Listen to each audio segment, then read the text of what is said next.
So students, इस video में हम पढ़ने वाले हैं एक्सरसाइज 1.2 के आगे के क्वेश्चंस, क्योंकि हमने पिछली वीडियो में क्वेश्चन नंबर 3 तक किए थे और इस वीडियो में हम स्टार्ट करेंगे क्वेश्चन नंबर 4 से। तो चलिए स्टार्ट करते हैं। तो ये है हमारा क्वेश्चन नंबर 4। HCF 306 और 657 इज इक्वल टू 9 दिया है। LCM 306 और 657 ज्ञात कीजिए।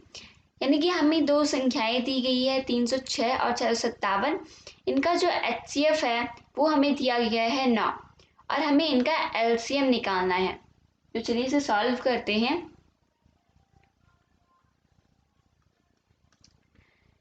इसके लिए हम अभाज्य गुणनखंड वाला मेथड यूज़ नहीं करेंगे।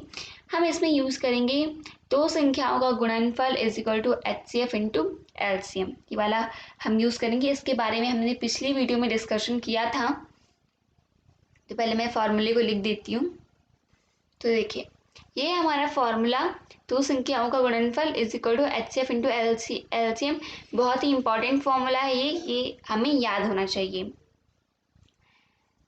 तो और इजी भी है ये याद करने में काफ़ी ज़्यादा।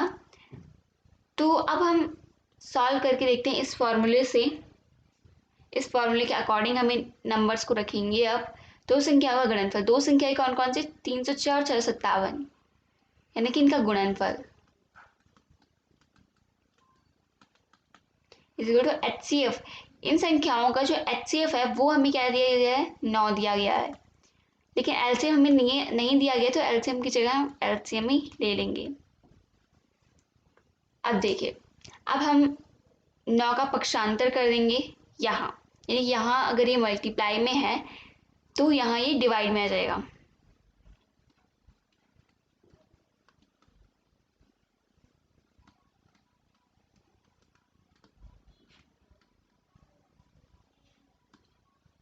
कुछ इस टाइप से।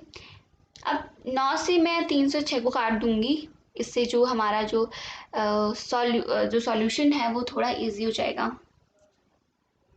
हमारी जो मल्टीप्लाई है वो थोड़ा इजी हो जाएगी।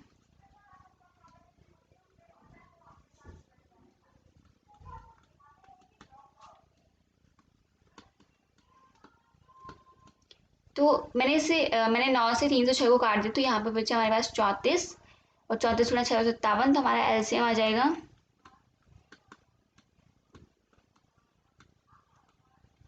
22,338।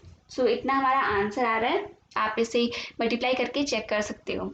आई होप कि आप समझ चुके होंगे। तो चलिए अब नेक्स्ट क्वेश्चन करते हैं, क्वेश्चन नंबर 5। स्टूडेंट्स, ये हमारा क्वेश्चन नंबर 5 और क्वेश्चन कह रहा है कि जांच कीजिए कि क्या किसी प्राकृतिक संख्या n के लिए संख्या 6n अंक 0 पर समाप्त हो सकती है। तो इसे सॉल्व करने से पहले मैं आपको इसकी कंडीशंस के बारे में बता देती हूँ। देखिए, जब कोई प्राकृतिक संख्या 0 पर समाप्त होती है तो उसके गुणनखंडों में 2 और 5 का होना बहुत ज़रूरी होता है, तभी वह 0 पर समाप्त हो सकती है। मैं एक एग्जाम्पल के साथ आपको बताती हूँ। माना हमारे पास कोई संख्या है 20, ये 0 पर समाप्त हो रही है। तो अगर मैं इसके गुणनखंड करूँ, ये देखिए, मैं इसके गुणनखंड करती हूँ तो यहाँ पर हमें मिल जाएगा 10, 2 पंचे 10। ये देखिए, हमें यहाँ पर 2 भी मिल रहा है और 5 भी मिल रहा है, तब जाके हमारी जो संख्या है वो 0 पर समाप्त हो रही है।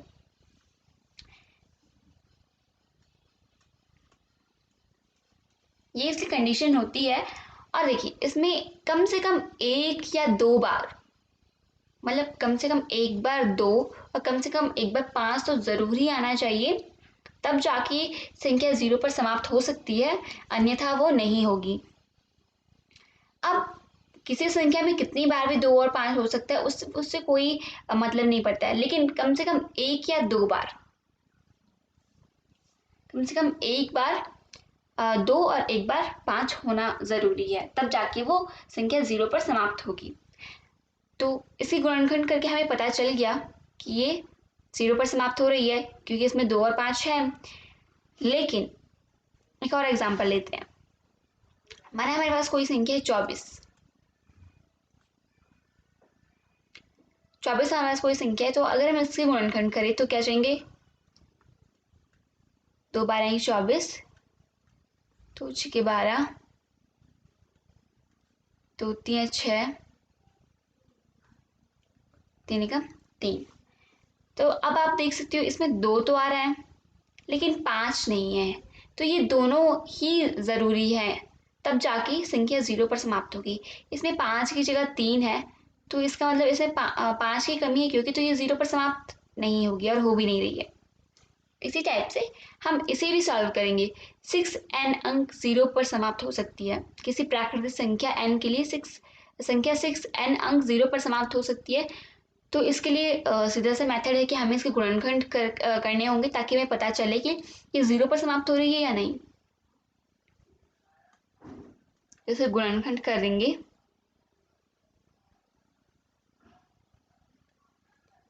देखिए 6 के गुणनखंड क्या होते हैं, मैं आपको रफली करके बता देती हूँ। 6 2 3 6, 3 कम 3, यही उसकी गुणनखंड होते हैं, 2 गुणा 3, तो यहाँ पर जाएगा 2 गुणा 3 और n तो बाहर ही रहेगा। तो देखिए ये आ गया, लेकिन अब इसमें भी वही प्रॉब्लम हो गई, 2 तो है लेकिन 5 नहीं है। 5 का होना ज़रूरी है और 2 का होना भी ज़रूरी, लेकिन 2 है पर 5 नहीं है। तो अब इसका मतलब ये जो संख्या है, ये जो प्राकृतिक संख्या है, वो 0 पर समाप्त नहीं होगी। तो हम यहाँ पर लिखेंगे, देखिए तो मैंने लिखा क्योंकि इस संख्या के गुणनखंड में 5 की कमी है, इसलिए ये संख्या 0 पर समाप्त नहीं होगी। दोनों का होना जरूरी है, 2 और 5 का। तो ये क्वेश्चन हमें समझ में आ चुका है। तो चलिए अब नेक्स्ट क्वेश्चन करके देखते हैं, क्वेश्चन नंबर 6। तो देखिए ये हमारा क्वेश्चन नंबर 6। व्याख्या कीजिए कि 7 गुणा 11 गुणा 13 प्लस 13 और 7 गुणा 6 गुणा 5 गुणा 4 गुणा 3 गुणा 2 गुणा 1 प्लस 5 भाज्य संख्याएं क्यों है। भाज्य संख्याएं क्यों है पूछा गया, इसका मतलब ये भाज्य संख्याएं हैं, लेकिन हमसे इसका रीजन पूछा गया है कि क्यों है। तो देखिए हम जानते हैं कि भाज्य संख्या, भाज्य और अभाज्य के बारे में हम जानते हैं कि क्या होती है, यानी कि अभाज्य संख्याएं वह संख्याएं होती है जिनमें स्वयं व एक के अतिरिक्त किसी अन्य संख्या का भाग नहीं जाता, या फिर वो किसी अन्य संख्या से विभाजित नहीं होती है। उनका स्वयं व एक के अतिरिक्त कोई अन्य गुणज के गुणनखंड नहीं होता है। तो वह संख्याएं अभाज्य संख्याएं कहलाती है। तो और भाज्य संख्या जो है वो इसी का बिल्कुल अपोजिट है। भाज्य संख्याएं स्वयं व एक के अतिरिक्त अन्य संख्याओं से विभाजित होती हैं, उनके 2 या 2 से अधिक गुणनखंड रहते हैं, गुणज रहते हैं, तो वो भाज्य संख्याएं कहलाती है। ये जो परिभाषा हमने दी है इसी के अनुसार हमें इसे सॉल्व करना है। तो पहले हम ये फर्स्ट वाला सॉल्व कर लेंगे।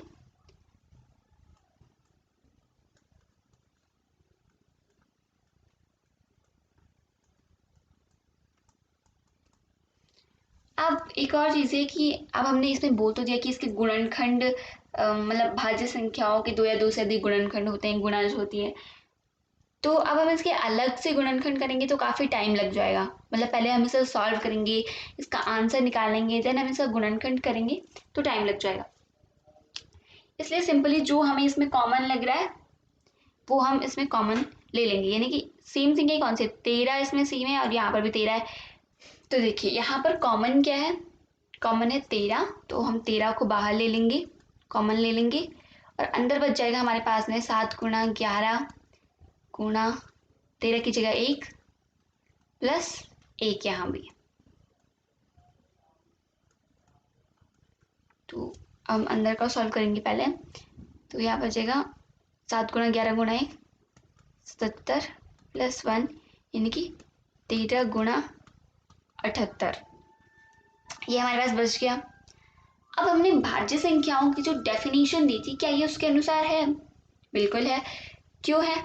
उन्होंने कहा था कि इसके 2 या 2 से अधिक गुणनखंड हो सकते हैं, भाज्य संख्याओं के 2 या 2 से अधिक गुणनखंड हो सकते हैं, और इसके 2 गुणनखंड है, देखिए 13 गुणा 78, इसका मतलब ये एक भाज्य संख्या है।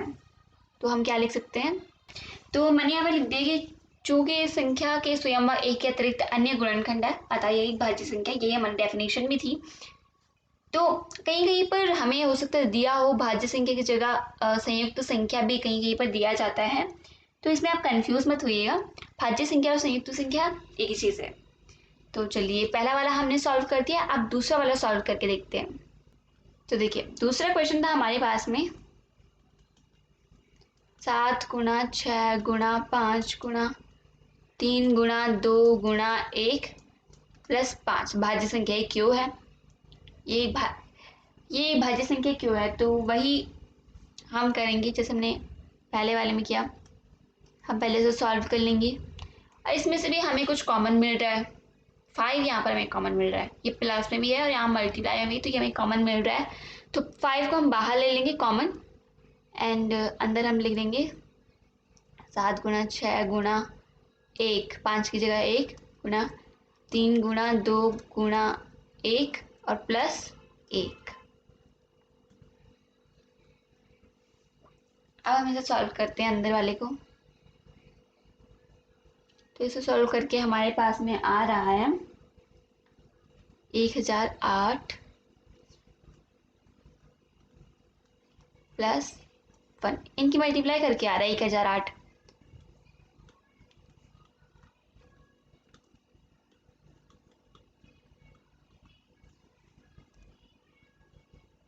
तो देखिए ये हमारे पास आंसर निकल के आया है। वैसे अगर मैं इसकी मल्टीप्लाई आगे करूँ तो ये 5045 आ रहा है, बट मैं आगे नहीं करूँगी क्योंकि यहाँ पर हमें 2 गुणनखंड मिल रहे हैं, तो इसका मतलब ये भी भाज्य संख्याएं हैं।